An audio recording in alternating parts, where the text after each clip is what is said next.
Düğün, düğün, düğün.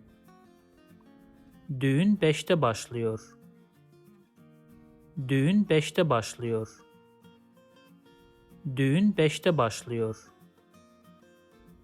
Düğün sonunda pasta olacak.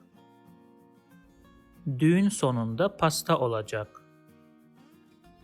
Düğün sonunda pasta olacak. Dün akşam düğündeydim.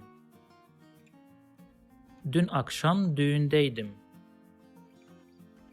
Dün akşam düğündeydim.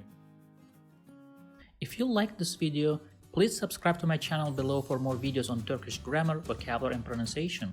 Also, if you think this video can benefit somebody else, please share it with them.